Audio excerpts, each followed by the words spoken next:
police officer. First thing you have to do is you have to graduate high school. You have to have at least a high school diploma to become a police officer for any police department to look at you.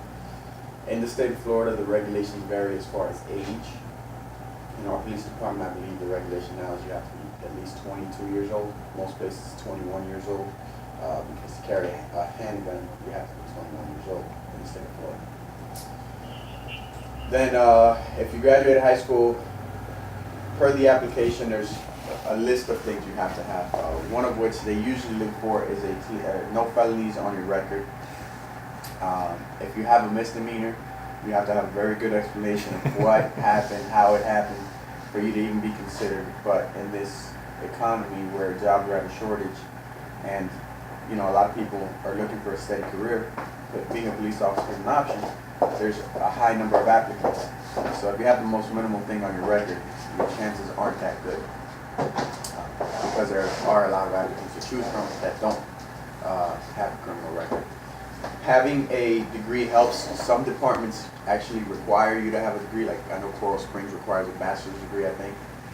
And different departments require college degrees. We at this time we don't. However, it looks good and makes you stand out in the sea of applicants. If you have a college degree, whether it's an associate's, bachelor's, or even a master's, you actually have to have master's. And you can also become a police officer and continue to work towards your degree, which may help you in the future if you want to go to a specific division in the department.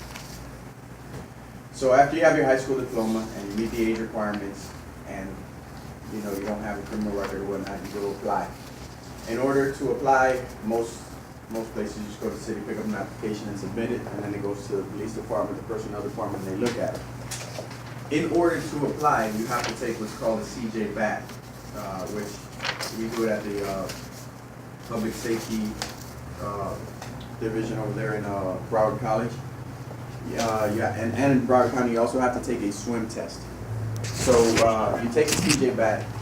It's, I guess you would call it an SAT for police work, but it's not really. You're not going to have a lot of math questions or anything like that.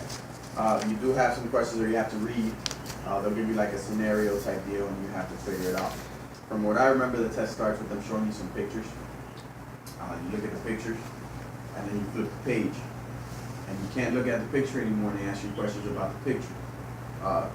This is a function of policing because, for example, a lot of times you go to calls and there's a crime that just happened, and you get a suspect, and you only get a quick look at the suspect, and he's gone.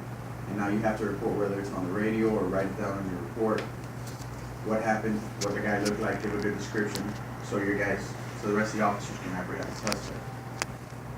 So that's how the test starts, and then they ask all kinds of questions.